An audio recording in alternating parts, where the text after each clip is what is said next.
Buenos días, bienvenidos a este Mi Muro, Mi Fe. Muchas gracias por acompañarnos. Esto es de improviso. Quería también ir anunciándoles que dentro de muy poco vamos a también a estar compartiendo la palabra de Dios en Facebook en vivo con estudios bíblicos iniciales, ¿sí? O sea, los primeros estudios bíblicos.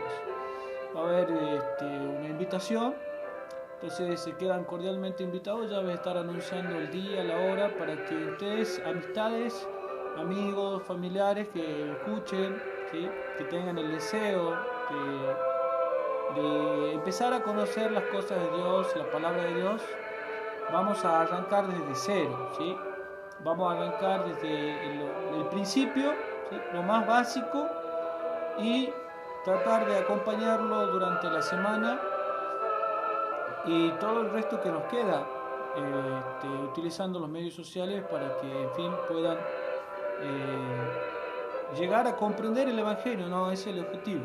Es el objetivo, digamos, la misión de Cristo es que nosotros transmitamos el Evangelio y que las personas alcancen a comprender el Evangelio. Así que, bueno, entonces quedan cordialmente invitados y vamos a dar comienzo al mensaje de esta mañana. Bueno, bienvenido entonces a aquellos que se conectan de una u otra forma, ¿no? Muy bien, y si no, como les dije, queda grabado ya para que luego ustedes lo puedan compartir. El tema de hoy se titula, Los espías, ¿sí? Los espías, ese es el tema de hoy, ese es el título del tema, Los espías. Son las 11:38, bueno, vamos a ver, el tema tiene que durar por lo menos 30 minutos, seguramente capaz que me entienda 40. Y vamos a ir a buscar en nuestras Biblias, vamos a la introducción de este tema, que es en el libro de Deuteronomio, el quinto libro de la Biblia, ¿sí? En el capítulo 1, el contexto de la historia es que el pueblo de Israel, ¿sí?, que había estado cautivo en Egipto, Dios los saca a ese pueblo con poder, obviamente, prodigiosamente, con prodigios, con maravillas. Dios lo libera al pueblo de la esclavitud, hace que crucen el Mar Rojo, ellos cruzan el Mar Rojo en seco, y entonces van al monte Sinaí. Luego del monte Sinaí tienen que ir hacia la tierra que Dios le había prometido, esto es a Canaán, ¿sí? Y ya estando al límite, habiendo vagado por el desierto, ¿sí?, estando al límite, ellos, Dios les da una orden, que es lo que vamos a ver. Muy bien. Entonces, en Deuteronomio, capítulo 1, el versículo 19 hasta el 25, vamos a tomar, ¿sí? Vamos a leer. Dice así: Partimos de Horeb, y tal como el Señor nuestro Dios nos mandó, nos encaminamos al monte de los amorreos. Atravesamos todo aquel grande y terrible desierto y llegamos a Cades Barnea. Ese es el punto donde ellos se estacionan, ¿sí? Antes de el monte amorreo, que habitaban varias naciones ahí, los amorreos, los cananeos, los jebuseos, habitaban varias naciones. Entonces ellos se detienen en un lugar que se llama Cades Barnea, ¿sí? El versículo 20 del capítulo 1 dice así: Entonces os dije, habéis llegado al monte del amorreo, que el Señor nuestro Dios nos da. Es decir, Dios, el dueño de la tierra, el dueño del mundo, ya le había entregado a su pueblo,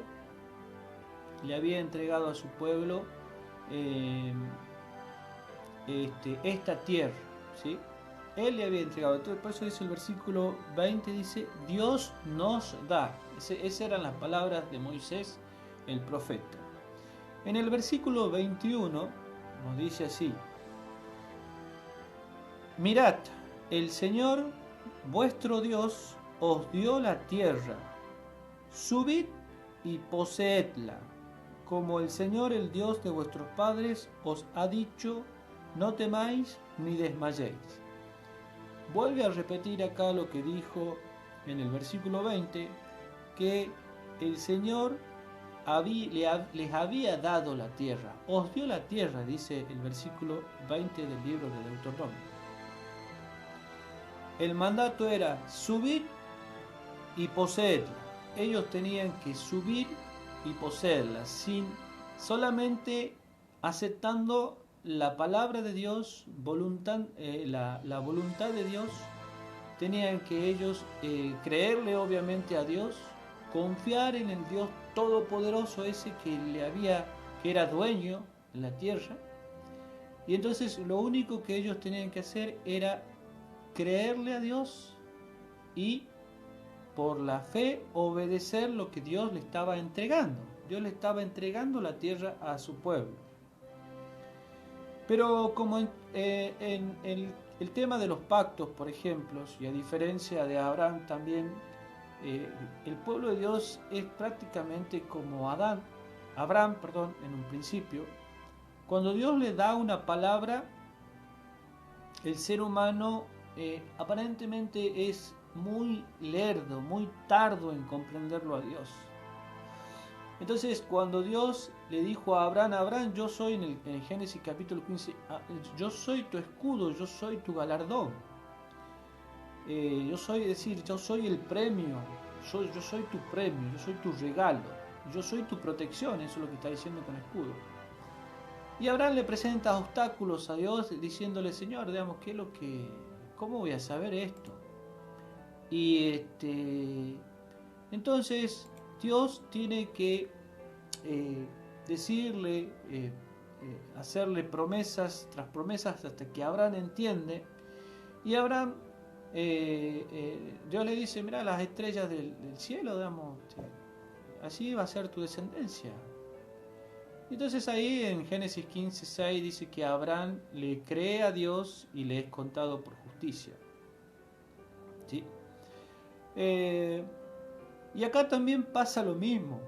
Dios le entrega la tierra. Ellos lo único que tenían que hacer es confiar en ese Dios que era dueño de esa tierra, confiar y obedecer. ¿Sí?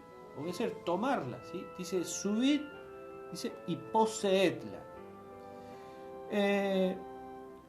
Pero el pueblo de Dios, así como en su principio el gen Abraham, es decir, la raíz de ellos, que era el mismo padre de la fe, Abraham, que terminó venciendo por el poder de Dios, en cuestión de fe, ¿sí? Por eso es el padre de la fe, el pueblo de Dios era incrédulo, había incredulidad. A ver, si cualquier persona con un poco de inteligencia si dice, bueno, Dios te ha entregado esto, o lo llevamos al plano familiar, ¿sí? Si un padre, un amigo, alguien le dice, mira, yo te regalo esto, toma y poseedlo. Entonces, ¿qué es lo que tenemos que hacer? Bueno, lo está entregando, es el dueño, me lo regala, yo tengo que aceptar. ¿Sí? Sin embargo, esta no fue la actitud de ellos, del pueblo escogido de Dios, no fue esa actitud, sino que ellos presentaron obstáculos. Entonces dice el versículo 22, y llegasteis a mí y dijisteis, envíanos algunos hombres antes de nosotros, que exploren el país y nos informen del camino por donde hemos de subir y de las ciudades a donde hemos de entrar. Ellos le hacen esta propuesta a Moisés y obviamente Moisés se la transmite a Dios. No, espera, para un poquito Moisés, parafraseando. Primero primero antes, Dios nos ha entregado esa tierra, pero primero antes vamos, mandemos hombres para que espíen, para que vean la ciudad, para que vean los habitantes. ¿Sí? Primero eso. ¿Qué es lo que significa esto? Esto es una falta absoluta de confianza en Dios. Están totalmente una falta absoluta de confianza en Dios. Pareciera ser algo prudente, ¿no? No, primero vamos, nos fijemos, espiemos, veamos cómo es la tierra. Sin embargo, para Dios esto es una absoluta desconfianza, ¿sí? Porque él, el dueño, el rey del universo, le estaba entregando una parte de su tierra. Y ellos dicen, no, primero veamos, mandemos espías, ¿sí? Para que si está bien, bien, y si no, o sea, que no le creían a Dios que lo que le estaba dando era una tierra buena, fértil, ¿sí? Dice el versículo 23, la propuesta me pareció buena y elegí entre vosotros a 12 hombres, uno de cada tribu, ¿sí? que fueron y subieron al monte, llegaron al desfiladero de Escol y exploraron la tierra. Tomaron frutos del país, los trajeron y nos dijeron, la tierra que el Señor nuestro Dios nos da es buena. Eso es parte del informe que trajeron estos espías, ¿sí? El tema se titula Los 12 espías. Los espías, perdón. Y eran 12 espías, ahora ya estamos sabiendo, bueno, muchos conocen la historia, ¿no? ¿Quién eran estos espías? ¿Y qué es lo que ha pasado? ¿Cómo se ha desenlazado todo esto? Nos vamos a ir al libro de Números, que también nos relata el mismo episodio. En Números, el capítulo 13, en Números, el capítulo 13, el versículo 1 y 3. Vamos a leer el versículo 1 y 3. Dice así, capítulo 13 del libro de Números, ¿sí? El versículo 3, 1 al 3. El Señor dijo a Moisés, envía algunos hombres que reconozcan la tierra de Canaán que voy a dar a los israelitas. ¿Sí? Pero ustedes saben, y lo acabamos de leer, que Dios le entrega la tierra y ellos vienen con la propuesta, ¿sí? Bueno, entonces el Señor, digamos, lo autoriza, bueno, envía a algunos hombres para que conozcan la tierra que voy a dar a los israelitas, y dice, enviarás un príncipe de cada tribu. Era un príncipe de cada tribu. Un príncipe de cada tribu. ¿Quiénes eran los príncipes? Eran, digamos, los jefes de familia, jefes de tribu. Eran personas escogidas, no eran cualquier persona, eran personas selectas, escogidas. Entonces era un representante de cada tribu, eran 12 tribus, y dice, envía un príncipe por cada tribu, ¿sí? Es decir, que eran 12 príncipes. Y Moisés, versículo 3, Moisés los envió desde el desierto de Param, conforme a la palabra del Señor. Todos eran príncipes israelitas, eran príncipes, ¿sí? Príncipes, bueno, a los hermanos de Lucas Córdoba esta palabra le molesta un poquito, pero eran líderes, ¿sí? Eran jefes, eran príncipes, eran guías espirituales. Muy bien, avanzamos en la introducción, en el repaso de esta historia, y ahora vamos a leer el versículo del capítulo 13, el versículo 25 hasta el número 33. Entonces, nosotros, ¿qué es lo que tenemos? Haciendo un repaso de esto primero que estamos diciendo. Tenemos que Dios le entrega la tierra. Dios le da el mandato, suban y poséenla la tierra, ¿sí? Ellos no. Dijeron, primero mandemos espías. ¿Sí? Bueno, está bien. Entonces Dios le da la orden, manda espías. ¿Quién eran estos espías? Eran príncipes, eran líderes, eran jefes. ¿Cuántos eran? Eran 2 espías. Muy bien, ahora vamos a el versículo 25, como bien dije, hasta el número 33, hasta el versículo 33. Versículo 25 dice: volvieron de reconocer la tierra al cabo de 40 días. Volvieron a Moisés, a Aarón y a toda la congregación de Israel en el desierto de Parán en Cádiz. Les dieron la respuesta y les mostraron el fruto del país. Es decir, que estos príncipes, estos guías, estos jefes, trajeron el fruto del país, trajeron el fruto. Es decir, ellos tenían el fruto, la evidencia del fruto. Vamos a aprender una lección desde acá. Tengan presente el fruto. Entonces ellos mostraron el fruto, ¿sí?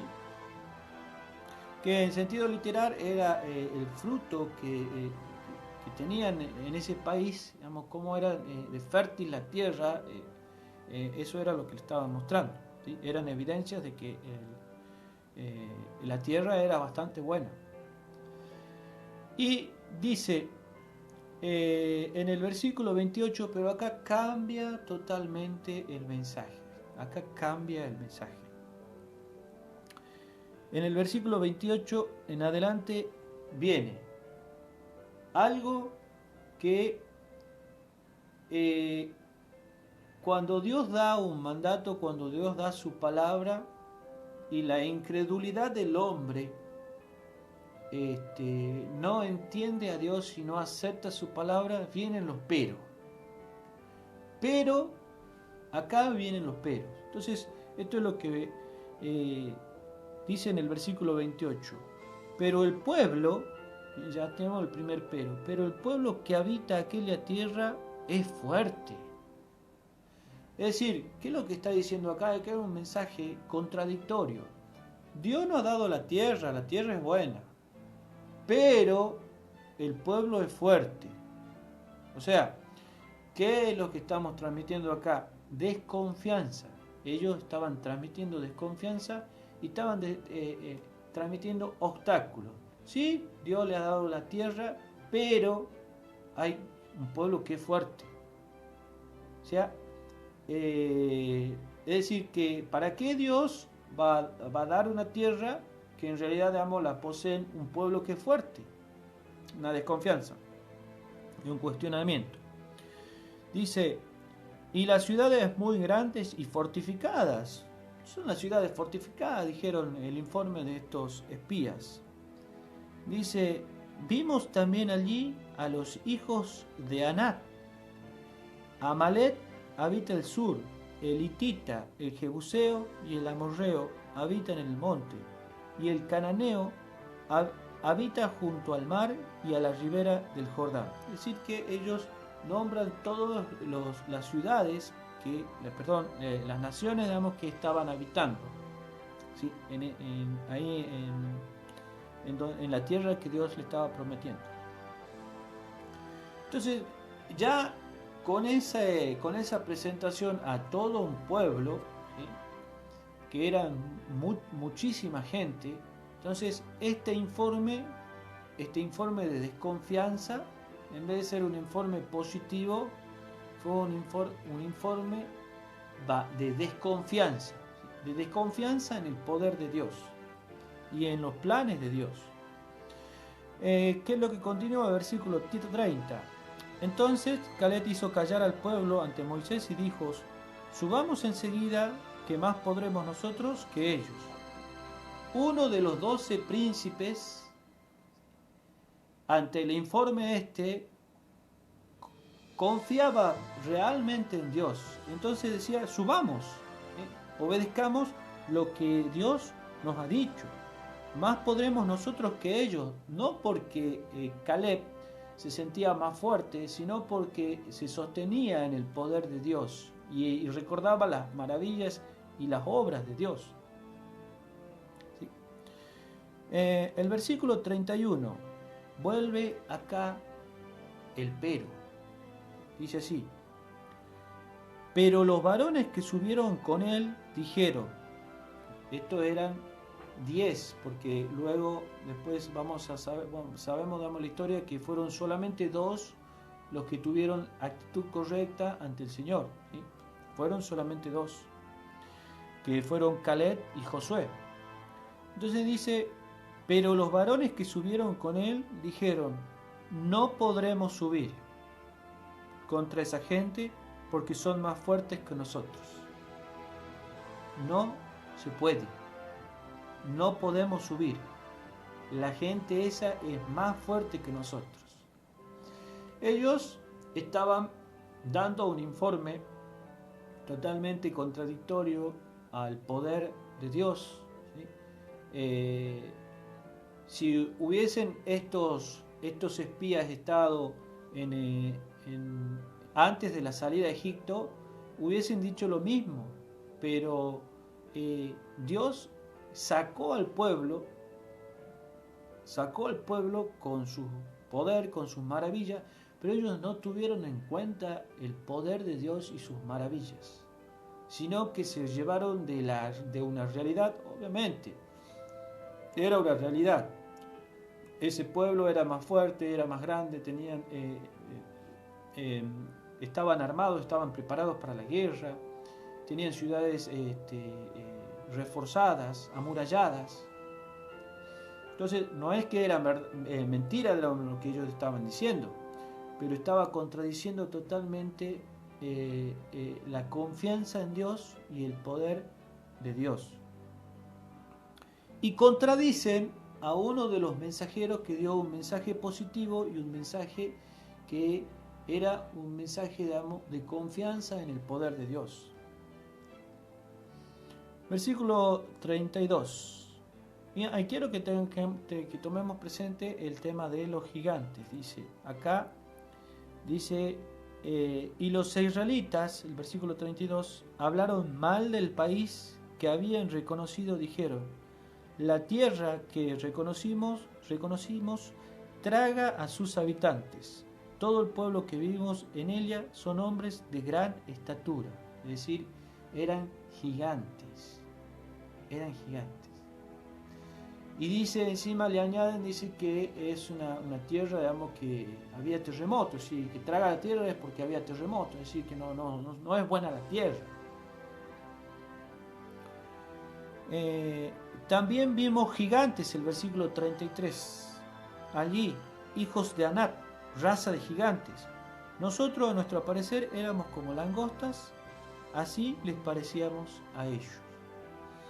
Entonces, ellos presentan un doble mensaje. Sí, la tierra es buena, pero el pueblo es más fuerte. Pero no podremos subir contra ellos. ¿Por qué? Porque hay gigantes. Y estos gigantes, nosotros a su parecer parecemos langostas, chiquititos. Nos van a destruir. Es decir, en ese mensaje, el poder de Dios totalmente olvidado, el mandato de que suban y posean la tierra totalmente sin confianza en ninguna, solamente 1, 2, que fueron Caleb y Josué. Cuando ellos traen este informe, se hace un terrible alboroto, un absoluto alboroto. ¿Qué es lo que pasa? Dice el capítulo 14 dice así: entonces toda la congregación alzó la voz y el pueblo lloró aquella noche. O sea, creyeron el informe contradictorio de estos mensajeros, estos 10 espías. Terminaron creyendo la palabra de estos 10 espías que eran príncipes, eran líderes, eran representantes del pueblo. Y se armó un alboroto tremendo. Lloraban y el pueblo que había sido redimido de Egipto han empezado a murmurar contra Moisés, después de Moisés contra Dios. ¿Para qué nos ha traído? ¿Para qué nos ha sacado? murmuración, desconfianza, descontrol absoluto. Esa era la situación. Que caos le llamarían los políticos, la ciencia política, no los políticos, sino la ciencia, digamos, de la política le llamaría caos. Esto ha sido un caos total absoluto. Entonces, acá viene la participación del otro príncipe, ¿sí? En el versículo 6 vamos a leer, y vamos a leer hasta el versículo 10. Y Josué, hijo de Num, y Caleb, hijo de Jefone, que eran de los que habían reconocido el país, rasgaron sus vestiduras. Estos dos espías que estaban de parte del Señor terminaron rasgando sus vestiduras, ¿sí? Eso es una señal ya de el rasgar las vestiduras es un símbolo de que no, esto no puede ser, ¿sí? No puede ser esto lo que está pasando. Entonces trataron de calmar a la congregación, a todo ese alboroto, a todo ese caos, y dijeron a toda la congregación de Israel: el país que fuimos a reconocer es en gran manera bueno. Y dice acá, y acá está, digamos, cómo ellos se han aferrado en el versículo 8: si el Señor se agrada de nosotros, nos introducirá en esa tierra que emana leche y miel, y nos las entregará. Esta era la correcta actitud que tenía que tener el pueblo, porque esta es la actitud de fe. Si el Señor dice, nos ha entregado, Él nos va a introducir. Su poder va a hacer que seamos introducidos en esa tierra.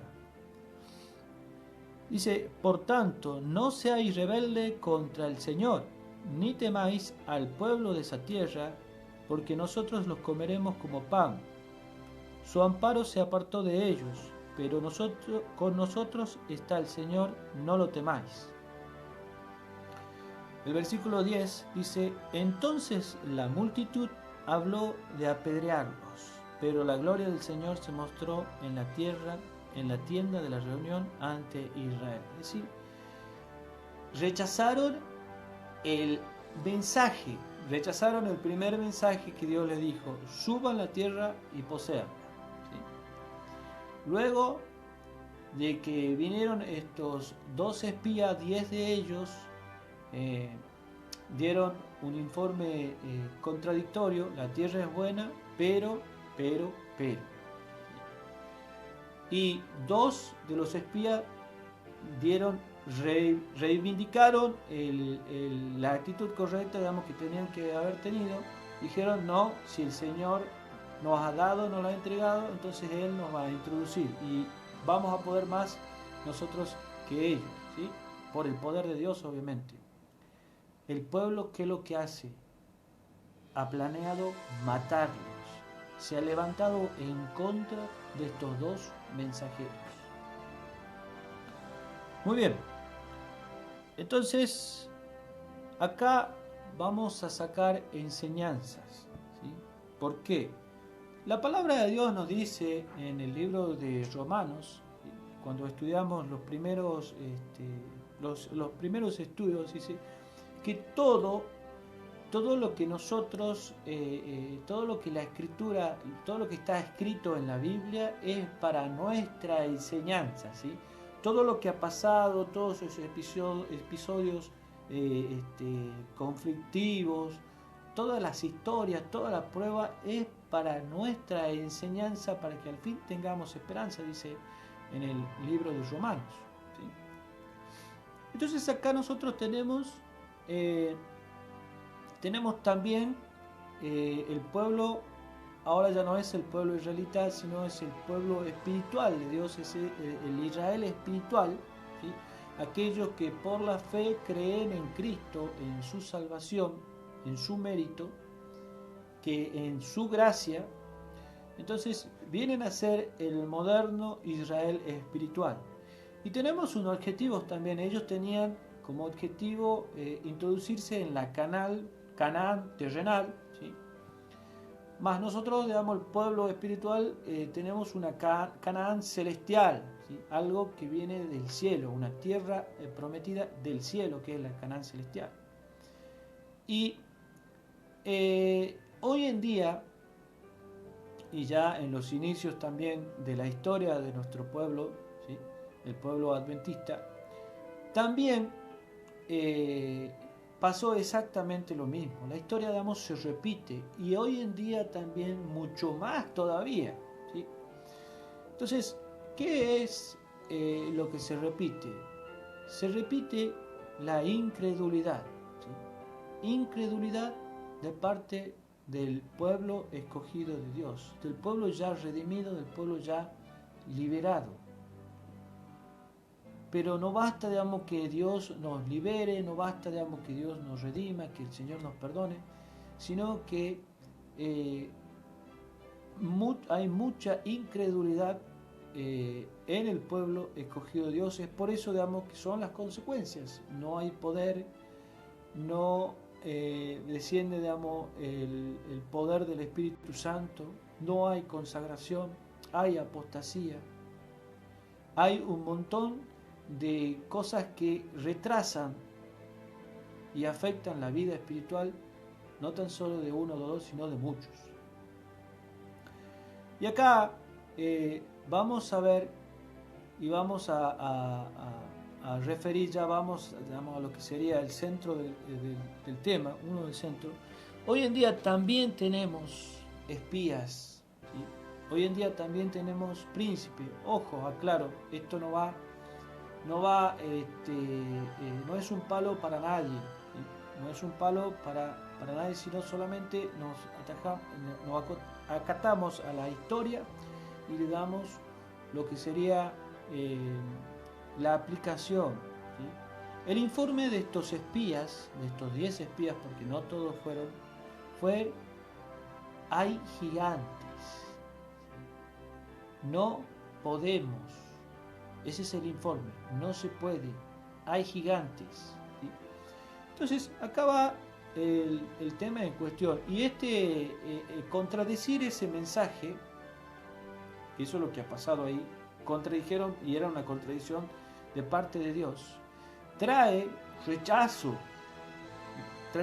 digamos, de parte del pueblo, porque creen más en el informe de los espías, que eran líderes, que eran jefes, que eran príncipes, ante la palabra de Dios y los mensajeros de Dios. Así va a estar el mundo en estos últimos tiempos. Entonces, ¿cuáles son esos gigantes? Esos gigantes son, hoy en día tenemos líderes, hay también pastores. No vamos a hablar, digamos, de la creencia de otras denominaciones, pero sí dentro de nuestro pueblo hay líderes, hay guías, hay jefes que dicen: no se puede contra el gigante. ¿Cuáles son los gigantes que hoy en día tenemos? Los gigantes que hoy en día tenemos es el pecado. El pecado es el gigante número uno. No es el coronavirus, no es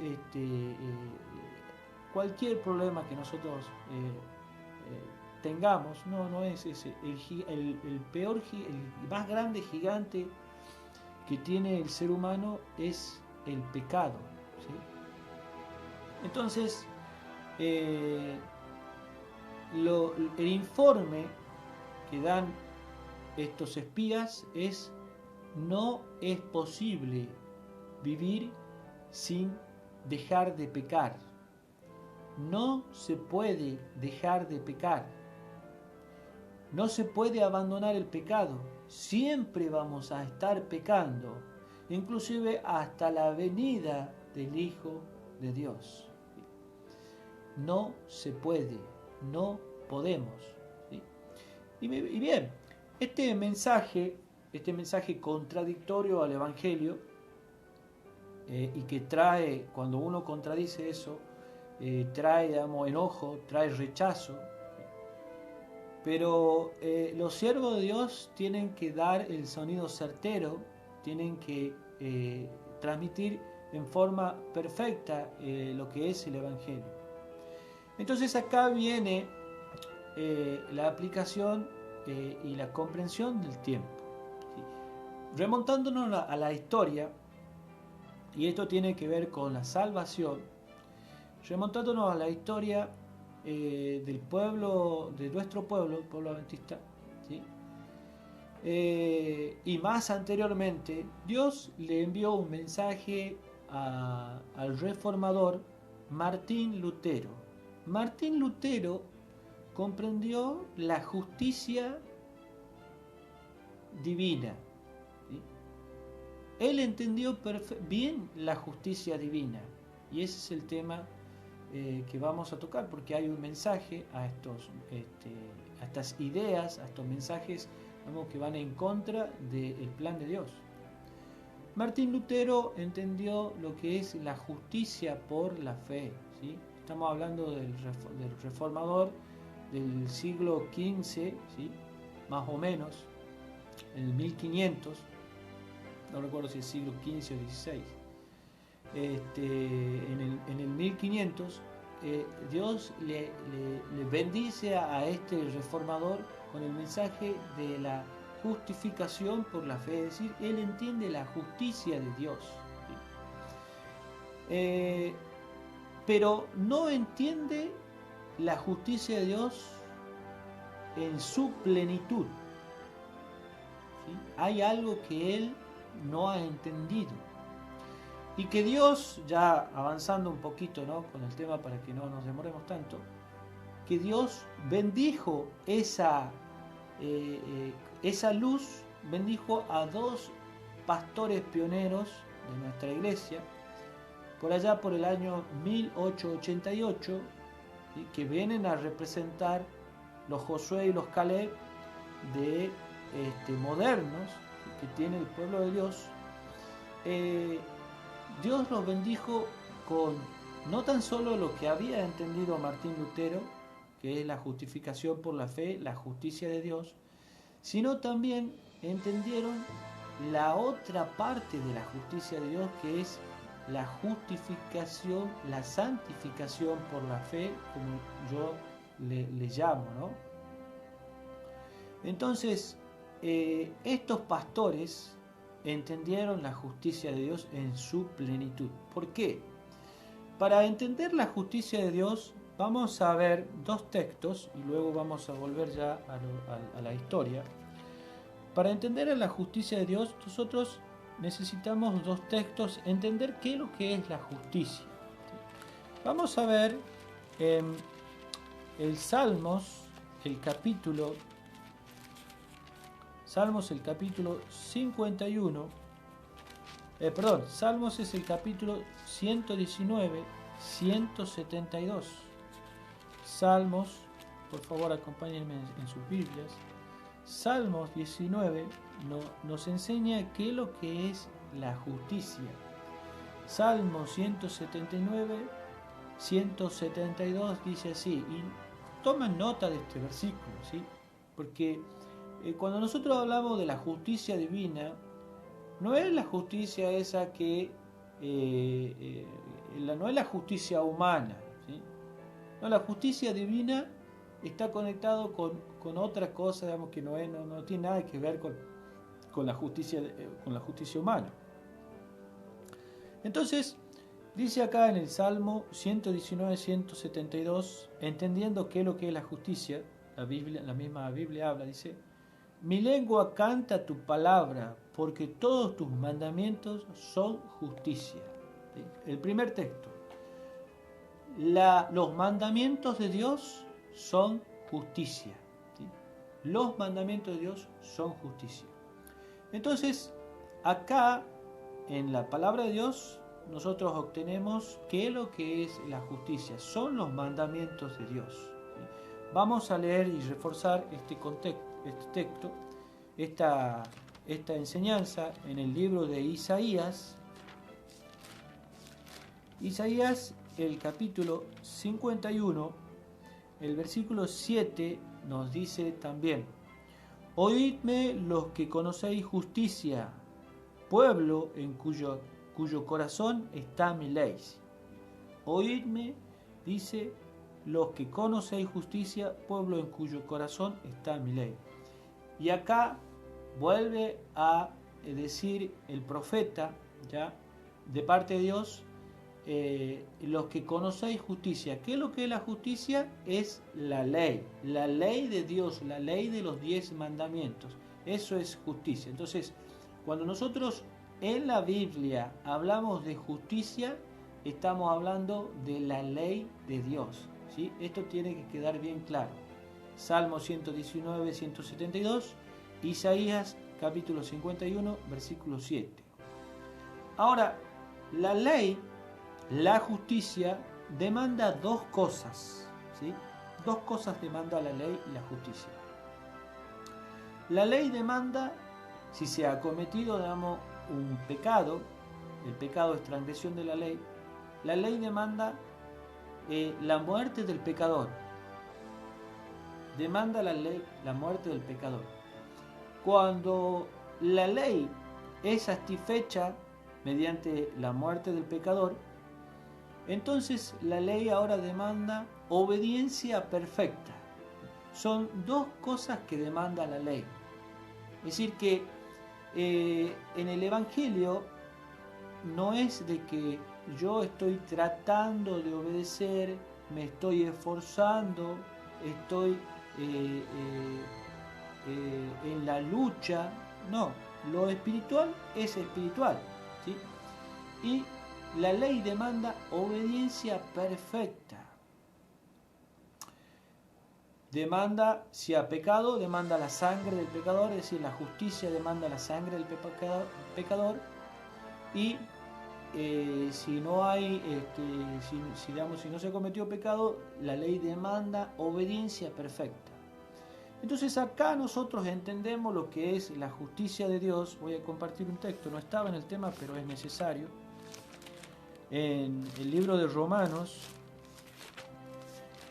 es el libro en que nosotros podemos entender lo que es la justificación por la fe, nos dice que en el versículo 22 al 24 dice la justicia de Romanos capítulo 3 versículo 22 al 24. La justicia de Dios, es decir, la ley, la manifiesta, lo que exige la ley, lo que exige, digamos, Dios, la justicia de Dios por medio de Jesucristo, por la fe, para todos los que creen en Él, porque no hay diferencia, por cuanto todos pecaron y han caído de la gloria de Dios, pero son justificados gratuitamente por su gracia mediante la redención realizada por Cristo Jesús, a quien Dios puso como medio de perdón por la fe en su sangre para demostrar su justicia. Es decir, que la ley que ha sido transgredida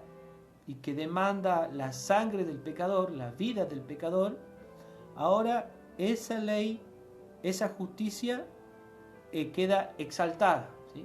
¿Por qué? Porque es pagada mediante la sangre de Jesucristo, ¿sí?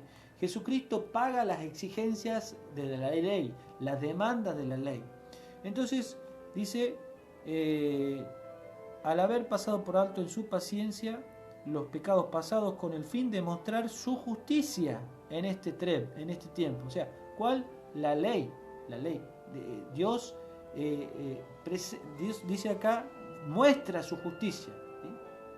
O sea, si Dios deja pasar un pecado, si Dios, digamos, deja pasar esa transgresión de la ley, pues entonces, digamos, el enemigo de las almas puede acusar, ¿no? Pero, ¿qué no decía vos que el que peca tiene que morir? ¿No le dijiste a Adán y a Eva, si pecan mueren?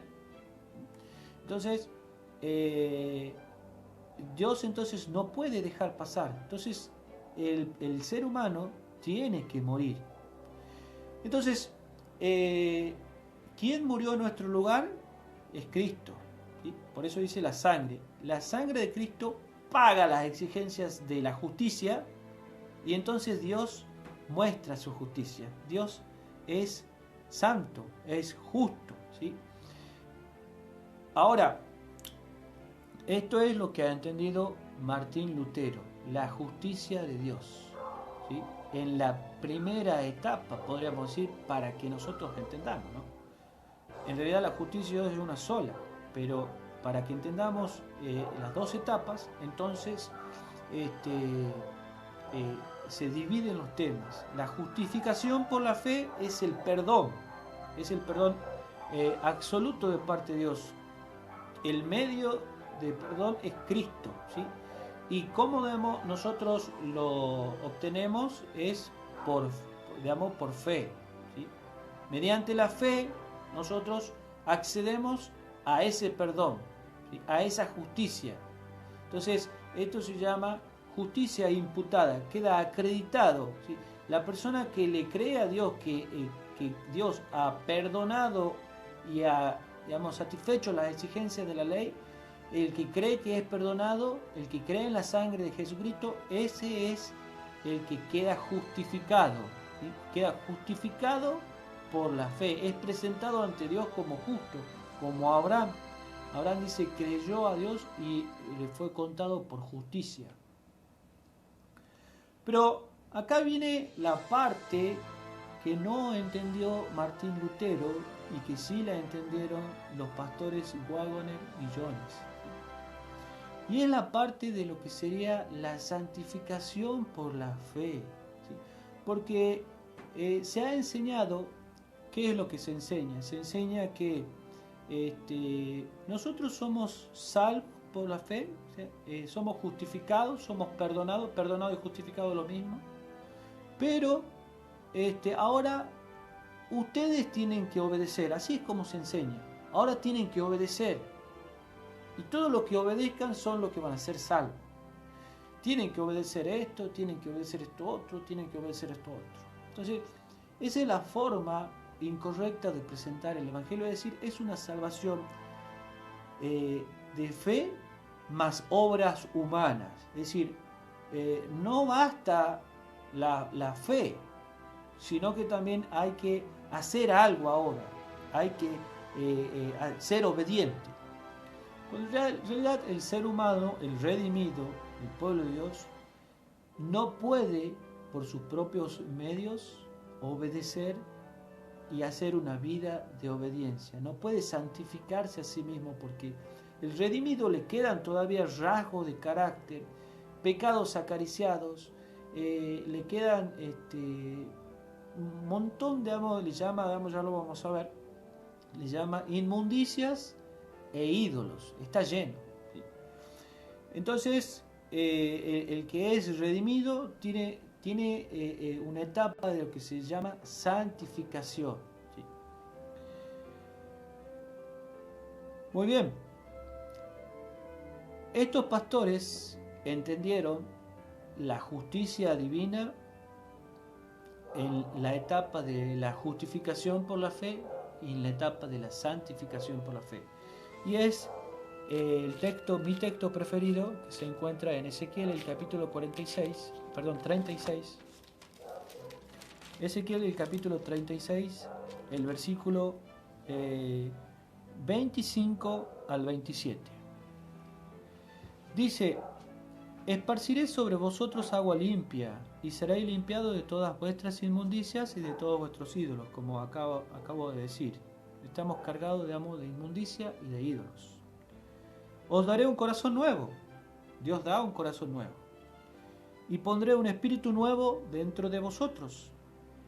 Quitaré de vuestra carne el corazón de piedra y os daré un corazón de carne. Pondré mi espíritu dentro de vosotros y haré que andéis en mis mandamientos, que guardéis mis normas y las cumpláis. Esta parte, el mensaje de Dios es un mensaje 100% efectivo, ¿sí? No es un mensaje 50%, no, es un mensaje 100% efectivo. La sangre de Cristo es 100% efectiva. No es que no, el Señor me limpia 30%, 90%, no es la vacuna esta que está de moda, no es la vacuna Sputnik que tiene un 92% de eficacia, u otras que tienen 90, 80, 70. No, la sangre de Cristo es efectiva 100%. El poder de Cristo es efectivo 100%. Entonces, cuando yo escucho y presto atención a estos espías, estos jefes, estos líderes, estos príncipes que dicen, no, no se puede dejar de pecar, siempre vamos a estar pecando, siempre de una u otra manera vamos a estar pecando. Cuando la justicia de Dios demanda una obediencia perfecta, y Dios no demandaría una obediencia perfecta si no da una solución. Entonces la solución para el perdón de los pecados está en la muerte de Cristo, y la solución para una vida de fe en obediencia está en la vida de nuestro Señor Jesucristo, en su obediencia perfecta. Y está en el poder que Él es el que va a hacer. Por eso dice acá en los versículos, yo te doy un corazón nuevo, un espíritu nuevo, te doy un corazón, te saco el corazón de piedra, te pongo un corazón de carne, grabo mi ley en tu corazón, y además de eso yo voy a hacer, ¿sí?, la obra de Dios, que guardéis mis mandamientos y los pongáis por obra. Yo lo voy a hacer. Vos no tenés que hacer nada. Yo lo voy a hacer. Y cuando nosotros queremos hacer, ahí viene el problema, y viene el fracaso, viene la vergüenza, y viene infinito de pecado. Entonces, este tema es muy hermoso, la justicia de Dios. Entonces, nosotros no tenemos que prestar atención a esos espías que dicen, no, nosotros no podemos vencer esos gigantes, ¿sí? No se puede, no es posible. Entonces, y digamos, a esto se le alega muchas cosas más. Por ejemplo, hay una idea de decir que no, los que dicen que no se puede dejar de pecar, ellos van a llegar un momento en que ya no van a necesitar de Cristo. ¿Quién lo dice? Y bueno, son los espías que dicen que no se puede dejar de pecar. Pero aquellos, digamos, que enseñan que el poder de Dios y la sangre de Cristo es efectiva, no decimos tal cosa. ¿Por qué? Porque ¿cómo? Si Jesucristo me justifica, me perdona por medio de su sangre y hace justicia en Dios, ¿cómo es que, y además de eso, digamos, Él dice que Él va a hacer que nosotros guardemos sus mandamientos? Entonces, ¿cómo yo no voy a depender de Cristo? Es una idea totalmente absurda, ¿sí? Que un hijo de Dios que ha sido redimido no dependa, quiera desprenderse, digamos, del Señor Jesucristo. El Señor Jesucristo dijo, yo soy la vid, vosotros los pámpanos. Sin mí nada podéis hacer, ¿sí? Muy bien, vamos a compartir dos textos para ir cerrando. En el Evangelio según San Juan, en la carta primera de Juan, el capítulo 1, el versículo 7 y el versículo 9, dice así: pero si andamos en la luz como Él está en la luz, tendremos comunión unos con otros, y la sangre de su Hijo Jesús nos limpia de todo pecado. Limpia de todo pecado. Todo es todo. El versículo 9 dice: si confesamos nuestros pecados, Dios es fiel y justo para perdonar nuestros pecados y limpiarnos de toda maldad.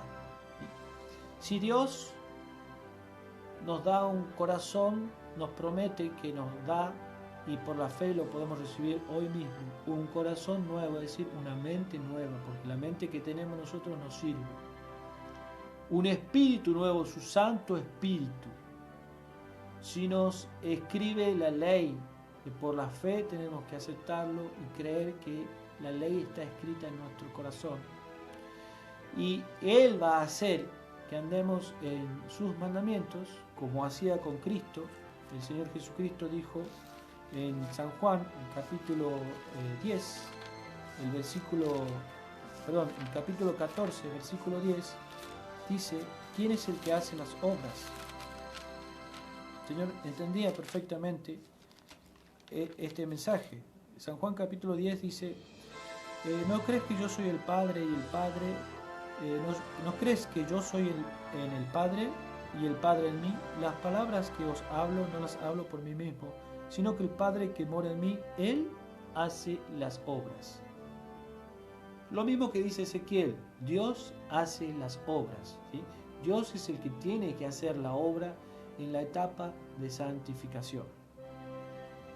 Muy bien, queridos amigos, se nos fue el tiempo, volvemos a el libro de Números, vamos a volver al libro de Números y en el versículo, Deuteronomios, vamos a volver al libro de Deuteronomios rápidamente. ¿Y qué es lo que pasó con este pueblo que no le creyó a Dios? Dice, capítulo 1, versículo 34 al 40. El Señor oyó vuestras palabras, se enojó y juró diciendo, ni un solo hombre de esta mala generación verá esta buena tierra que juré dar a vuestros padres, ¿sí? Excepto Caleb, hijo de Jefone, él la verá, a él y a sus hijos le daré la tierra que pisó, porque siguió fielmente al Señor. También conmigo se airó el Señor por culpa vuestra y me dijo, tampoco tú entrarás allá. Tu ayudante, Josué, hijo de Nun, entrará allá, anímalo porque él dará a Israel posesión de la tierra. Y vuestros niños, de quienes dijiste que serían botín, que aún no saben distinguir entre el bien y el mal, ellos entrarán allá, a ellos les daré la tierra en posesión. Y vosotros volved hacia el desierto, camino del Mar Rojo. Solamente dos personas lograron entrar en esa Canaán prometida, ¿sí? De 2 espías, solamente 2, y de toda una multitud, solamente 2. Esta historia es para nuestra enseñanza, para que no cometamos los mismos errores que han cometido estos. No nos dejemos llevar por los espías, ¿sí? Por los espías que dieron un mal informe, es decir, no se puede contra los gigantes. La palabra de Dios nos dice que sí se puede. Ahora, me ha gustado mucho la cita del espíritu de profecía del libro Patriarcas y Profetas, en donde dice, estos hombres, habiéndose iniciado en una conducta errónea, ¿sí? Está hablando, digamos, de los espías, los 10 espías, se opusieron tercamente a Caleb y Josué, así como a Moisés y a Dios mismo. Es decir, el mensaje que han dado estos espías estaba en total oposición contra los dos mensajeros, Josué y Caleb, contra el siervo escogido de Dios, el profeta, y contra Dios mismo. Cada paso que daban hacia adelante los volvía más obstinados. Estaban resueltos a desalentar todos los esfuerzos tendientes a obtener la posesión de Canaán.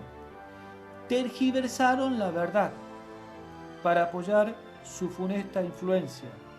La tierra por donde pasamos para reconocerla es tierra que traga a sus moradores. Manifestaron, no solo era un mal informe, sino que era una mentira.